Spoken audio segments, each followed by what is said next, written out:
Nunca pensé que llegaría un momento en que me sentiría hastiado de mi propia sangre, que la persona por la que sacrifiqué todo durante 4 décadas sería la misma que planearía mi muerte. Pero la vida tiene formas muy crueles de enseñarnos que el amor incondicional no siempre es correspondido, y que a veces tu verdadera familia no es aquella con la que compartes un apellido. Mi nombre es Ignacio. Tengo 68 años. Y esta es la historia de cómo descubrí que mi único hijo estaba empeñado en matarme, y cómo un extraño se convirtió en el hermano que nunca tuve. Todo comenzó hace 9 meses, cuando un devastador terremoto redujo a escombros el edificio donde había vivido los últimos 35 años. Ese pequeño pero digno apartamento que Beatriz y yo habíamos comprado cuando éramos jóvenes y soñábamos con formar una familia. El mismo lugar donde criamos a Alejandro, donde celebramos cada aniversario, cada Navidad, cada logro académico de nuestro hijo. Todo se vino abajo en 45 segundos de sacudidas, que cambiaron mi vida para siempre. Beatriz había fallecido 5 años antes. Una enfermedad cardíaca la había consumido lentamente, arrebatándonos todo.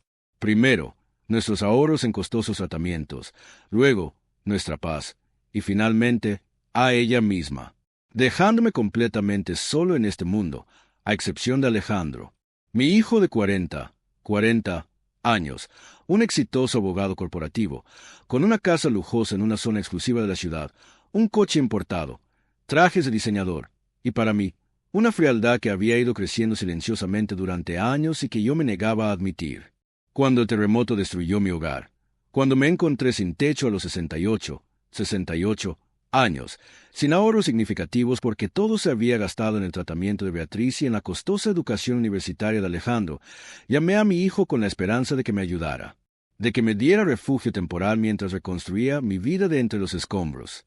Su respuesta llegó en un tono que se parecía más al de un ejecutivo rechazando una propuesta de negocio que al de un hijo hablando con su padre. Mira, papá, entiendo que esto es difícil para ti, pero para ser honesto, no tengo espacio en mi casa. El estudio está lleno de documentos importantes, la habitación extra la uso como oficina secundaria, y creo que a tu edad ya es hora de que empieces a resolver tus propios problemas. No puedo estar cargando contigo siempre. Alejandro, supliqué con la voz quebrada, tengo 68 años. Lo he perdido todo. No tengo a dónde ir. Soy tu padre. Hay refugios del gobierno, respondió sin dudar. Hay programas de ayuda para personas mayores. Explora tus opciones. Tengo una reunión importante en 5 minutos. Y colgó. Esa fue nuestra última conversación real en meses. Después, solo silencio. Mis mensajes sin respuesta, llamadas que iban directamente a buzón de voz, como si yo ya no existiera para mi propio hijo. Conseguí un trabajo nocturno en un almacén de distribución de alimentos.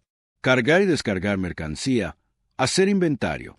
Un trabajo agotador que hacía que cada hueso de mi cuerpo gritara de dolor cada mañana, pero al menos me permitía pagar el alquiler de una pequeña habitación en una pensión decrépita en la zona este de la ciudad.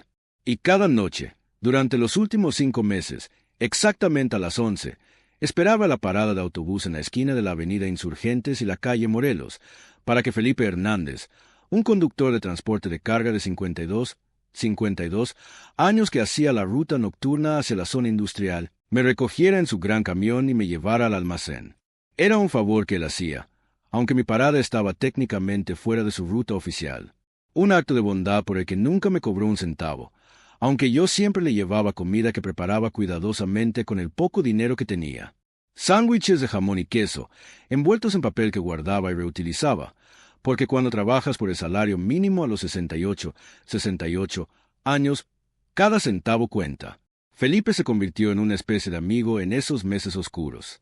La única persona que realmente se preocupaba por mí, que preguntaba cómo me sentía, que escuchaba mis historias sobre Beatriz con una paciencia infinita, que nunca me hizo sentir como una carga o un problema. Pero esa noche, miércoles, 17 de octubre, una fecha que quedará grabada en mi memoria hasta el día en que realmente muera, cuando vi las luces de camión de Felipe acercarse por la avenida oscura, mientras yo estaba en mi lugar habitual con mi pequeña mochila que contenía mi comida y un termo de café, algo estaba muy mal. El camión no redujo la velocidad como siempre lo hacía. No se detuvo suavemente junto a la acera donde Felipe solía aparcar con una sonrisa amigable y un saludo cálido. En lugar de eso, aceleró y pasó de largo mi parada, y por un momento aterrador pensé que Felipe no me había visto, que estaba distraído, que se había olvidado de recogerme. Pero entonces oí el chirrido agudo de los frenos 60 metros más adelante, vi encenderse las luces de marcha atrás, y el camión retrocedió rápidamente hacia mí, que estaba parado, confundido y alarmado. La puerta del pasajero se abrió de golpe y Felipe gritó con una voz que nunca le había oído, aguda, urgente y llena de puro pánico. «Ignacio, sube ahora. Rápido, rápido. No hay tiempo». Subí al camión tan rápido como mis cansadas piernas me lo permitieron, apenas logrando cerrar la puerta antes de que Felipe pisara el acelerador, lanzando el vehículo hacia adelante a una velocidad que parecía peligrosa para un camión tan pesado en las calles de la ciudad a medianoche. «Felipe, ¿qué pasa? ¿Cuál es la prisa?», empecé a preguntar, pero él me silenció con un gesto, sus ojos moviéndose constantemente entre la carretera y los espejos retrovisores, como si esperara que alguien nos estuviera siguiendo. «No podíamos parar», dijo con voz tensa, sus nudillos blancos sobre el volante. «No en tu parada habitual, no esta noche, Ignacio. Tengo algo terrible que decirte, algo que descubrí ayer y que no me ha dejado dormir». Hizo una pausa, respirando hondo, como si las siguientes palabras fueran físicamente dolorosas de pronunciar. «Tu hijo tiene un plan para hacerte daño, para eliminarlo de este mundo». El universo se detuvo. El rugido del motor, el sonido del tráfico nocturno, incluso mi propia respiración. Todo se desvaneció en un eco distante mientras procesaba las palabras que Felipe acababa de decir. «¿Qué? ¿De qué estás hablando?» «Ayer por la tarde», continuó Felipe, sus ojos aún escaneando los espejos con nerviosismo, «dos hombres se me acercaron. Me encontraron en mi parada de descanso, lo cual ya era extraño porque nunca los había visto. Dijeron que tenían una propuesta de trabajo para mí. Me llevaron a un callejón donde nadie podía oírnos, y me ofrecieron 8,000 pesos. 8,000 pesos, Ignacio, solo por darles información sobre ti». «¿Información sobre mí? ¿Qué tipo de información?» «Querían saber tu horario exacto, a qué hora te recojo, en qué parada exactamente, si siempre esperas en el mismo lugar, si suele haber otras personas cerca, cuánto tiempo estás solo en esa esquina antes de que yo llegue». Felipe hizo una pausa de nuevo, y cuando volvió a hablar, su voz temblaba. «Ignacio, al principio pensé que tal vez eran ladrones planeando un asalto o algo así, pero luego dijeron algo que me heló la sangre. Dijeron, tu pasajero habitual, ese señor mayor con la mochila, su hijo nos ha contratado para asegurarnos de que tenga un accidente esta noche. Un accidente en el que nadie más que él resulte herido. Pero necesitamos tu ayuda con los detalles de su rutina». Mi corazón latía tan fuerte que podía oírlo en mis oídos. «Mi hijo, Alejandro, debe haber un error». Alejandro, no mencionaron su nombre específicamente. «Alejandro Gutiérrez, abogado corporativo, vive en Polanco», dije con una voz que apenas reconocía como mía. Dijeron que él los había contratado, que les había dado 15,000 pesos por adelantado para resolver el problema de su padre. «Ignacio, esas fueron sus palabras exactas, resolver el problema de su padre, punto». Esas palabras fueron como golpes físicos. Mi hijo, el niño a que prácticamente había criado solo durante años después de que Beatriz quedara incapacitada, el niño por el que trabajé turnos dobles durante una década para pagar su universidad privada, el niño al que había amado incondicionalmente a pesar de su creciente distancia emocional, había contratado matones para que me asesinaran. ¿Y tú? ¿Qué les dijiste? Mi voz se redujo a un susurro. Les dije que sí, que los ayudaría. Tomé sus 8,000 pesos y fingí estar de acuerdo con el plan. Felipe me miró por un momento, una mezcla de vergüenza y determinación en sus ojos. Sé que suena terrible, pero necesitaba que pensaran que estaba con ellos, para poder averiguar qué planeaban exactamente y avisarte a tiempo. ¿Qué planeaban exactamente?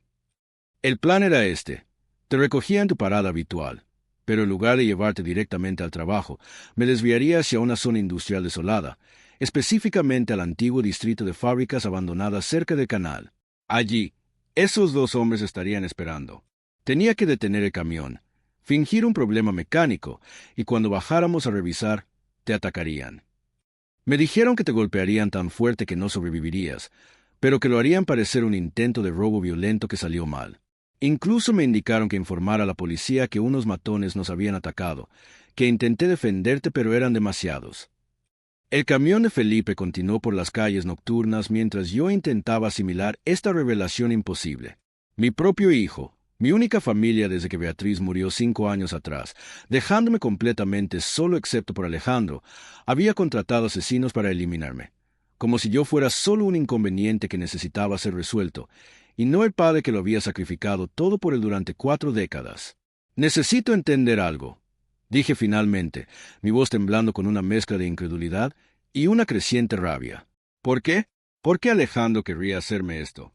Sé que nuestra relación no es perfecta, sé que se negó a ayudarme después del terremoto, pero de la negación a esto, tiene que haber una razón. Felipe respiró hondo, sus manos aún firmes en el volante mientras se dirigía hacia su propia casa en lugar de a mi trabajo. Había decidido que era demasiado peligroso llevarme al almacén esa noche, que necesitaba esconderme en algún lugar hasta que pudiéramos encontrar una manera de lidiar con esta situación. Esos hombres mencionaron un seguro de vida, dijo Felipe con cautela. Dijeron que tu hijo necesita dinero urgentemente, que tiene deudas muy serias, y que tú tienes una póliza de seguro en la que él es el beneficiario. Es verdad. El recuerdo me golpeó como un rayo. La póliza de seguro de vida que había contratado hace 25 años, cuando Beatriz estaba viva y Alejandro en la universidad, para proteger a mi familia si algo me pasaba. Una cobertura de 600,000 pesos, una suma que parecía enorme en ese entonces, aunque ahora, después de décadas de inflación, no era tanto, pero seguía siendo significativa. Y sí, Alejandro era el beneficiario, porque Beatriz había fallecido y él era mi único heredero. Tengo una póliza de 600,000 pesos, admití, pero nunca imaginé. 600,000 pesos es mucho dinero para alguien desesperado, dijo Felipe suavemente, especialmente si tiene deudas que no puede pagar. Los hombres mencionaron que tu hijo le debe dinero a gente peligrosa, prestamistas ilegales, gente que no acepta excusas cuando llega el momento de pagar. Entonces recordé los últimos meses antes del terremoto, las pocas veces que Alejandro me había contactado, siempre para pedirme dinero prestado. Papá, necesito 70,000, una inversión salió mal. Papá, ¿puedes prestarme 120,000? Un cliente importante no pagó a tiempo. Le había dado lo que podía, vaciando mis escasos ahorros, porque era mi hijo, y los padres ayudan a sus hijos, sin importar qué. Pero después del terremoto, cuando acudía a él en mi momento de mayor necesidad, de repente no había espacio en su casa, no había dinero para ayudar, solo una frialdad y un rechazo que me habían herido más profundamente que la pérdida de mi hogar. ¿Qué hago ahora?, le pregunté a Felipe, sintiendo una abrumadora carga de miedo real junto a la traición. Si voy a la policía, será mi palabra contra la de Alejandro. Él es un abogado respetado. Yo soy un viejo sin hogar que trabaja en un almacén. ¿Quién me va a creer a mí? Yo tengo los 8,000 pesos que me dieron, dijo Felipe, y tengo los números de teléfono de los 2 hombres que me contactaron. Es prueba de una conspiración. Y tenemos algo más. Tenemos el elemento sorpresa. Alejandro cree que su plan está funcionando esta noche. Cree que a estas horas está siendo eliminado en ese distrito industrial desolado. Podemos usar eso a nuestro favor. Dime en los comentarios de qué parte del mundo me estás escuchando y qué habrías hecho tú en mi lugar, porque lo que estaba a punto de suceder cambió mi vida para siempre. El camión de Felipe finalmente se detuvo frente a una casa modesta pero bien cuidada, en un barrio de clase trabajadora. El tipo de barrio donde los vecinos se conocían por su nombre, donde los niños todavía jugaban en las calles hasta el anochecer, donde sentido de comunidad significaba más que palabras vacías. Mi esposa, Carmen, está adentro, dijo Felipe mientras me guiaba hacia la puerta, su mano firme en mi hombro, como si temiera que pudiera derrumbarme en cualquier momento, y sinceramente, era una posibilidad, considerando que acababa de descubrir que mi hijo quería asesinarme. Le expliqué todo por teléfono mientras conducía. Te está preparando una habitación. Te quedarás con nosotros esta noche. Mañana decidiremos qué hacer, pero por ahora, necesitas estar en un lugar seguro. La puerta se abrió antes de que Felipe pudiera tocar el timbre, y una mujer de unos 40 y tantos años apareció, con el pelo oscuro recogido en una trenza, manchas de salsa en el delantal. Evidentemente había estado cocinando, y una expresión de preocupación maternal en su rostro que me recordó dolorosamente a Beatriz. «Usted debe ser don Ignacio». dijo Carmen con una voz cálida que contrastaba brutalmente con el tono gélido de Alejandro que había escuchado meses antes. Felipe me lo ha contado todo. Entré, por favor. Debe estar en SOC. He preparado chocolate caliente y hay comida en la estufa. ¿Cuándo fue la última vez que comió algo decente? No pude responder, porque de repente estaba llorando. Sollozos profundos que surgían de una parte de mi pecho que había mantenido cerrada durante meses de lucha, privación y soledad. Carmen me abrazó sin dudar, esta extraña a la que acababa de conocer, sosteniéndome mientras me desmoronaba en su puerta, susurrando palabras de consuelo como una madre lo haría con su hijo herido. Cuando finalmente estuve lo suficientemente calmado para hablar, Carmen me llevó a una sala de estar modestamente amueblada pero acogedora. El sofá estaba gastado pero limpio, las paredes estaban adornadas con fotos familiares, y de la cocina emanaba el aroma de la comida casera. Me sentó con una taza de chocolate caliente y un plato de arroz con pollo, que era probablemente más nutritivo que cualquier cosa que hubiera comido en semanas. Coma, ordenó amablemente. No podemos resolver nada con el estómago vacío. Mientras comía, y la comida estaba deliciosa, recordándome los platos que Beatriz solía hacer cuando todavía podía estar de pie en la cocina, Felipe se sentó frente a mí y comenzó a explicar cómo nos conocimos hace 5 meses. Tengo 52 años. He sido conductor de carga durante 28 años. He estado haciendo mi ruta nocturna actual durante casi una década. Recojo mercancía de los almacenes del oeste y la entrego a los distribuidores del este. Técnicamente, no debería llevar pasajeros. Las reglas de la compañía son claras al respecto. Pero hace 5 meses, cuando te vi esperando en esa parada a las 11 de la noche, un hombre claramente mayor de 60, con ropa de trabajo gastada, sosteniendo una pequeña mochila como si fuera todo lo que poseía, algo en mi corazón me dijo que debía ayudar. Y nunca me cobró, dije, ni un centavo en 5 meses. Le ofrecí pagarle, pero siempre se negó. Porque no lo hacía por dinero, dijo Felipe. Lo hacía simplemente porque vi a alguien que necesitaba ayuda. ¿Y por qué? Hizo una pausa y miró a Carmen, una mirada que indicaba una historia compartida. Porque hace 12 años, cuando Carmen y yo pasábamos por un momento muy difícil, había perdido mi trabajo anterior, teníamos deudas médicas de una operación de emergencia de Carmen, estábamos a punto de perder esta casa. Un extraño nos ayudó. Un anciano que era maestro, vio nuestro desesperado anuncio de préstamo en el tablón de la comunidad de la iglesia y nos prestó la cantidad exacta que necesitábamos, sin intereses, sin contrato formal, solo su palabra de que se lo devolveríamos cuando pudiéramos. Carmen asintió, con los ojos húmedos. Ese hombre, don Aurelio, falleció hace 7 años. Fuimos a su funeral. No tenía familia. Nunca se casó ni tuvo hijos. Pero la iglesia estaba llena de gente como nosotros a la que había ayudado a lo largo de los años. Cientos de vidas tocadas por su generosidad. Y decidimos que así viviríamos nosotros. Ayudar cuando pudiéramos. No por una recompensa, sino porque es lo correcto. Así que, cuando te vi esa primera noche, dijo Felipe, vi la oportunidad de ser para ti lo que don Aurelio fue para nosotros. Y honestamente, don Ignacio, nuestras conversaciones durante esos viajes nocturnos se han convertido en mi parte favorita del día. Tus historias sobre Beatriz, sobre criar a Alejandro solo durante años, sobre tu vida, me recuerdan a mi propio padre. Me recuerdan lo que significa ser un buen hombre. El contraste era desgarrador. Este hombre, un extraño hace 5 meses, me estaba tratando con más amabilidad y respeto que mi propio hijo en años. Y ahora dije en voz baja, estás arriesgando tu seguridad para protegerme. Los hombres que Alejandro contrató, cuando descubran que su plan falló, que no te entregué a ellos. Deja que yo me preocupe por eso, dijo Felipe con firmeza. Tengo sus 8,000 pesos. Conozco sus caras. Tengo sus números de teléfono. Tengo pruebas. Y tengo un amigo en el departamento de policía, un investigador que puede ayudar. Pero primero, necesitamos entender completamente lo que está sucediendo. Necesitamos saber por qué tu hijo está tan desesperado por dinero como para querer eliminar a su propio padre.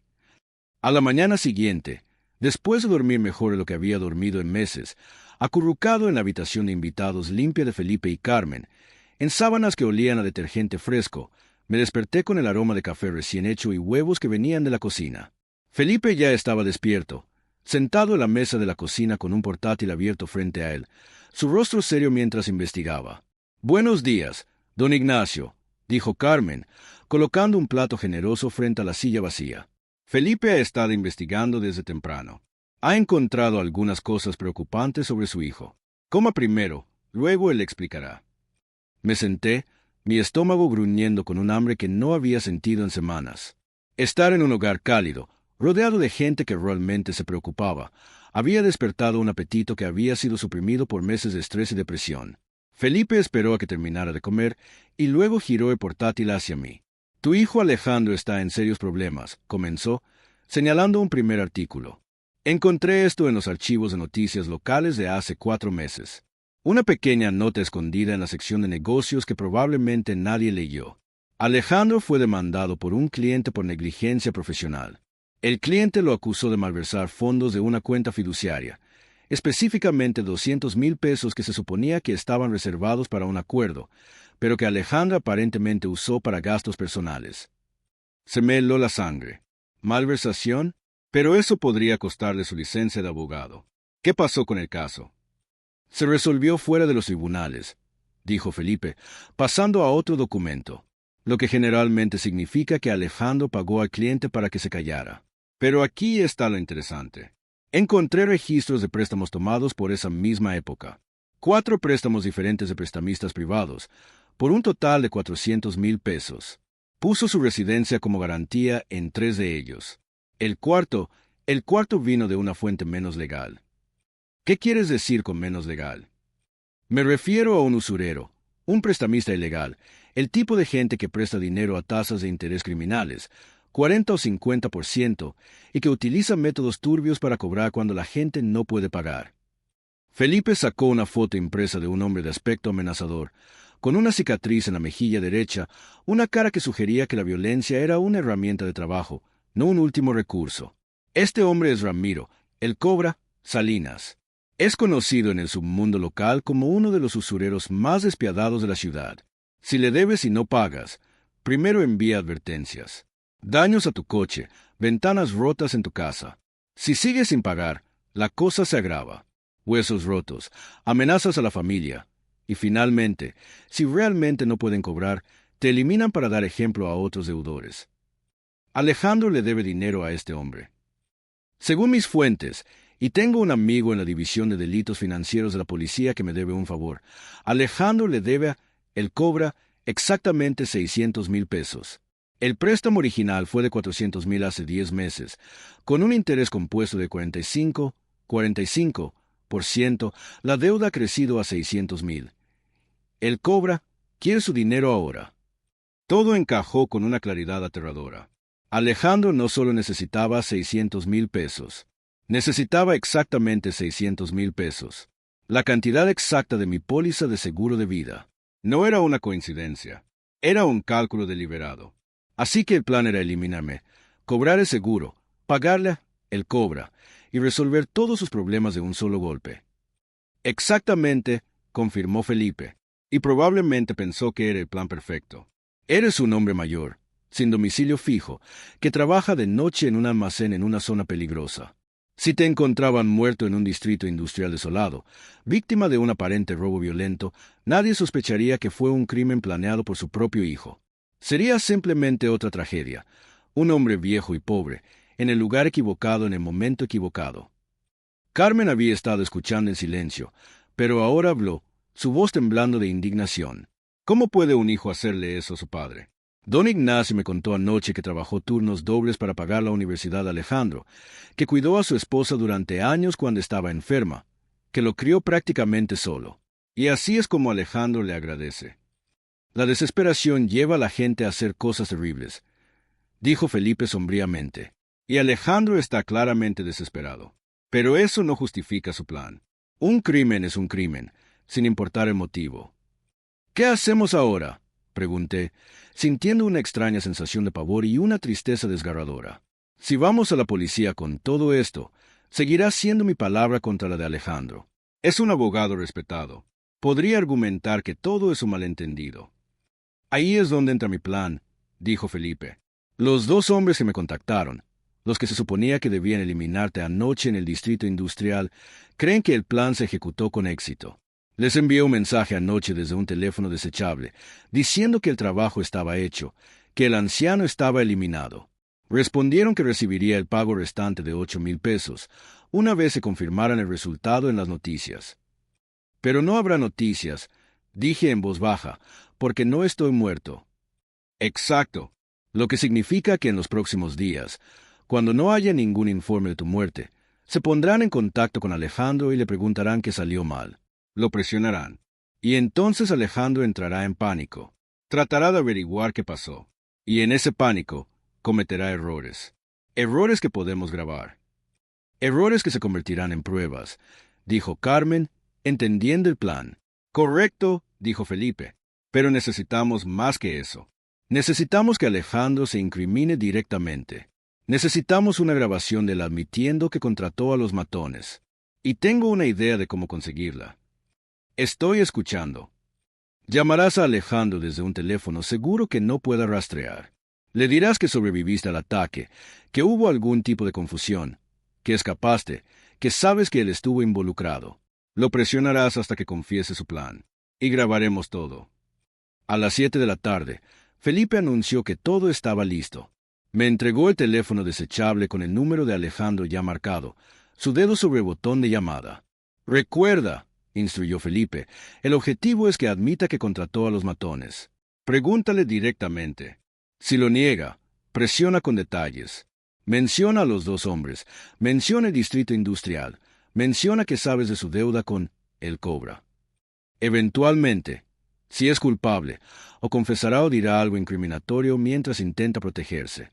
La gente comete errores verbales bajo presión. Respiré hondo y presioné el botón de llamada. El teléfono sonó una vez, 2, 3. Casi esperaba que fuera buzón de voz, pero al cuarto tono, contestó, su voz tensa, preocupada. «Hola, ¿quién es?» «Soy yo, Alejandro, tu padre». Un silencio largo y pesado. Luego, «Papá, ¿cómo conseguiste este número? Tu teléfono normal se muestra diferente». «Estoy usando un teléfono prestado. El mío se rompió anoche, durante el incidente». «¿Qué incidente?» Su tono de voz se elevó ligeramente, no con preocupación, sino con algo parecido a un pánico controlado. «¿De qué estás hablando?» «Estoy hablando», dije lentamente, midiendo cada palabra, del ataque en el distrito industrial, de los dos hombres que contrataste para eliminarme. Esta vez el silencio fue total. Podía oír su respiración al otro lado de la línea, rápida, superficial. Finalmente, habló. «No sé de qué estás hablando. Debes estar confundido. ¿Estás tomando alguna medicación? ¿Tuviste algún tipo de episodio?» «No estoy confundido, Alejandro, y no tuve ningún episodio. Apenas escapé de ser asesinado por los matones a los que les pagaste. Se suponía que lo harían parecer un robo violento, pero el plan falló. Estoy vivo, y sé que tú lo orquestaste todo». «Eso es absurdo, completamente absurdo. ¿Por qué querría hacerte daño? Eres mi padre». 600,000 pesos, dije. La póliza de seguro de vida en la que eres el beneficiario. Es la misma cantidad que le debes a Ramiro Salinas. Él cobra, tu prestamista ilegal, que ahora quiere su dinero. Oí una inhalación aguda. ¿Cómo sabes de eso? ¿Así que admites que le debes a él cobra? Eso es un asunto personal mío. No tiene nada que ver contigo. Tiene todo que ver conmigo cuando la solución a tu problema de deudas es eliminarme y cobrar mi seguro. Los hombres que contrataste, Alejandro, hablaron con el conductor que me lleva al trabajo. Le ofrecieron dinero para que me llevara al lugar donde me iban a eliminar.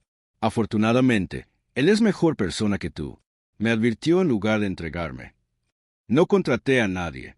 Es un malentendido. Alguien está tratando de incriminarme. Pero no tengo nada que ver con esto. Entonces explica por qué esos hombres mencionaron tu nombre específicamente. ¿Cómo sabían de la póliza de seguro? ¿Por qué el plan tenía que ejecutarse anoche, precisamente en la noche del martes cuando suelo ir a trabajar? Cambié de táctica, dejando que algo de emoción genuina se colara en mi voz. Alejandro, soy tu padre. Te crié solo durante años después de que tu madre se enfermara. Trabajé turnos dobles para pagar tu educación. Sacrifiqué todo por ti. ¿Y así es como me lo pagas? Tú nunca estuviste ahí, estalló, años de resentimiento reprimido saliendo a la superficie. Sí, Trabajabas turnos dobles, pero eso significaba que nunca te veía. Nunca viniste a mis eventos escolares. Nunca hablamos de verdad. Me dejaste solo para cuidar a mamá mientras tú estabas en uno de tus preciados trabajos. Y luego, cuando necesitabas ayuda después del terremoto, actuaste como si te debiera algo por tus sacrificios. Pues adivina qué, no te debo nada. Esas fueron tus decisiones, no las mías. Así que admites que estás resentido conmigo, lo suficiente como para querer eliminarme. No dije eso, pero lo pensaste, quizás durante años. Y cuando te ahogabas en deudas con el Cobra, cuando necesitabas exactamente 600,000 pesos, te acordaste de la póliza de seguro, y pensaste, ¿por qué no?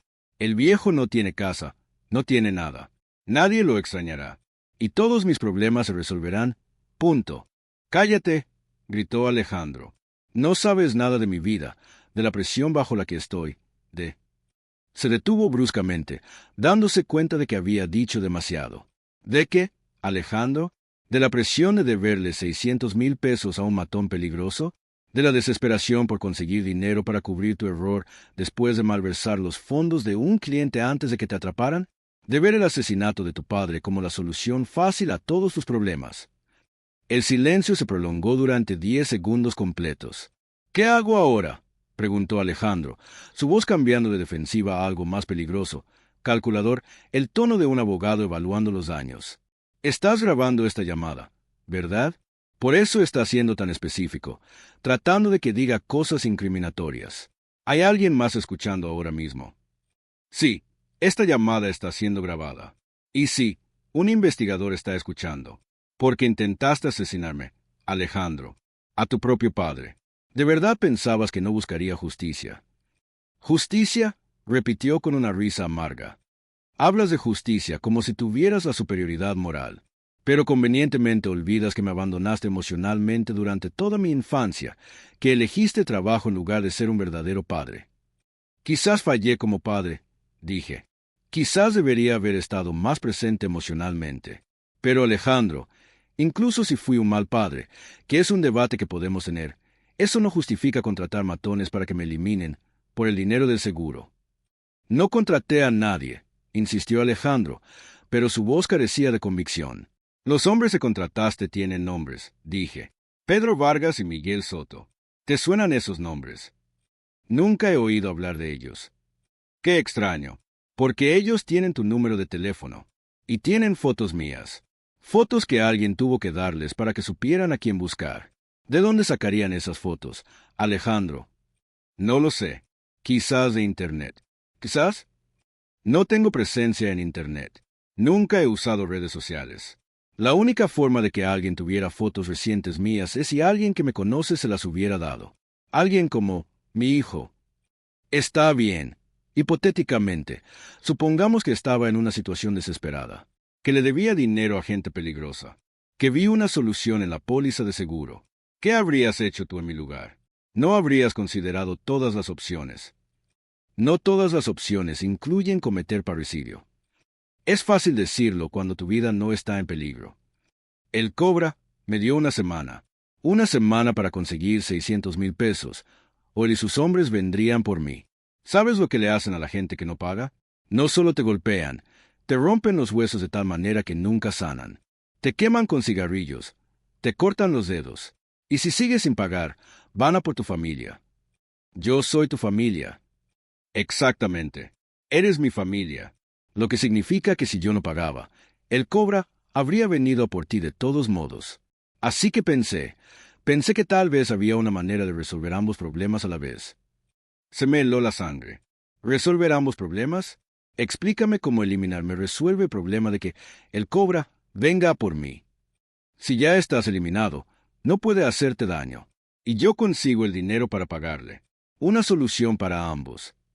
¿Cuándo tomaste esa decisión?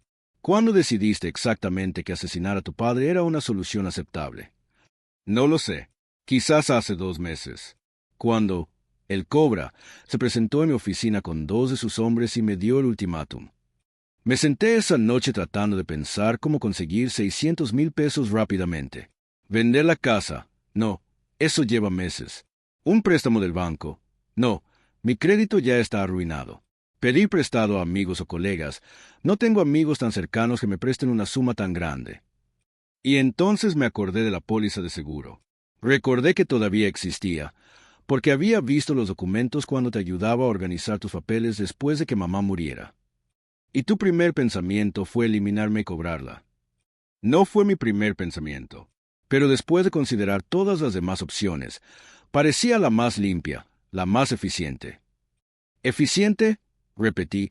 La palabra sonaba obscena aplicada al asesinato de un padre por parte de su hijo. ¿Cómo encontraste a Pedro y Miguel? A través de un conocido que tiene conexiones en el AMPA. Le dije que necesitaba resolver un problema discretamente. Él me los presentó. Les di 15,000 de adelanto, con la promesa de 30,000 más cuando el trabajo estuviera hecho. 45,000 en total, más los 8,000 que le diste a Felipe. 53,000, 53.000 pesos. Ese es el precio que le pusiste a mi vida. No es una cuestión de precio.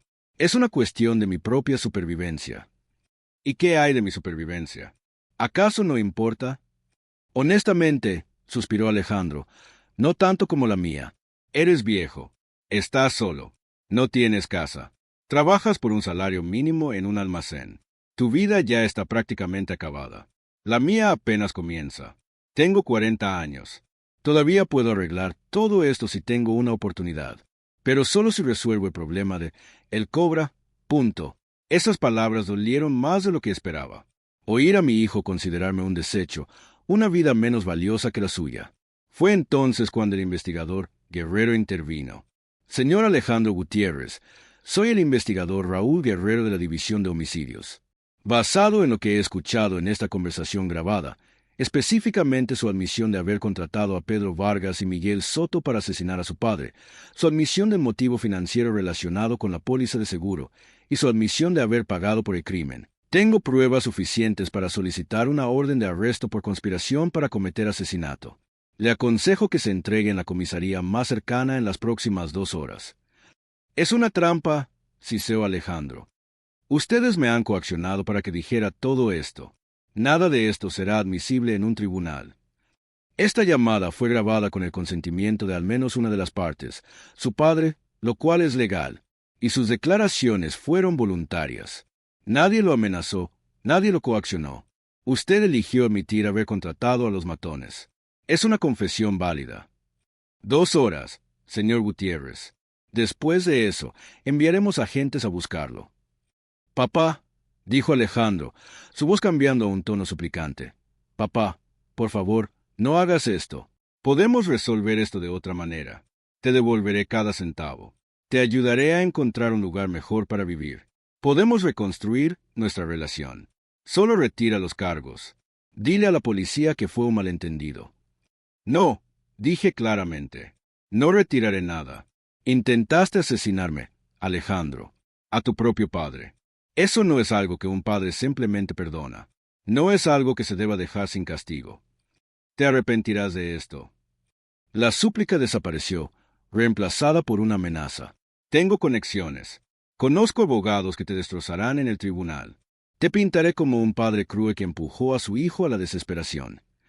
Quizás fui la causa de algunos de tus problemas, dije, pero tú tomaste la decisión consciente de intentar asesinarme. Esa decisión es tuya, Alejandro, no mía. Alejandro colgó sin decir una palabra más. 8 meses después, estaba sentado en una sala de tribunal, esperando el veredicto de un jurado que había deliberado durante 4 días. El juicio fue una experiencia surrealista. Escuchar la historia más personal y dolorosa de mi vida, mi matrimonio con Beatriz, su enfermedad, criar a Alejandro solo mientras hacía malabares con múltiples trabajos, la creciente distancia emocional entre nosotros, todo diseccionado y analizado por extraños. Señoras y señores del jurado, en el caso del Estado contra Alejandro Gutiérrez, por el cargo de conspiración para cometer asesinato en primer grado, ¿cuál es su veredicto? Lo declaramos culpable. Alejandro fue sentenciado a 30 años de prisión, sin posibilidad de libertad condicional hasta cumplir 25 años. Ahora, 3 años después de esos eventos, vivo en un apartamento pequeño pero cómodo, que alquilo a 2 calles de la casa de Felipe y Carmen. Sigo trabajando, Sigo cenando con ellos varias noches a la semana. Sus hijos adolescentes me tratan como a un abuelo honorario. He construido una vida que no tenía antes. Amigos de verdad, conexiones genuinas, un propósito que va más allá de la mera supervivencia. Alejandro me escribió una carta desde la cárcel hace un año. No contenía ninguna disculpa, solo una lista de quejas sobre las condiciones de la prisión y una solicitud de dinero. No respondí. Esa relación ha terminado. No con una explosión dramática, sino con el reconocimiento silencioso de que algunas cosas simplemente no se pueden arreglar. Pero encontré algo mejor. Encontré una familia elegida. Personas que me aman no por obligación, sino por elección genuina. Y resulta que eso es más valioso que cualquier lazo de sangre. Si has llegado hasta aquí, gracias por acompañarme en este viaje. Ahora, dime en los comentarios, ¿desde qué ciudad me estás escuchando? ¿Qué momento de esta historia te impactó más? ¿Qué habrías hecho tú en mi lugar? ¿Crees que la familia elegida puede ser más fuerte que los lazos de sangre? Comparte esta historia con alguien que necesite un recordatorio de que la bondad existe, que nunca es tarde para encontrar una verdadera familia, y que a veces los extraños se convierten en los hermanos que siempre necesitamos. Gracias por escuchar mi historia. Gracias por honrarme quedándote hasta el final.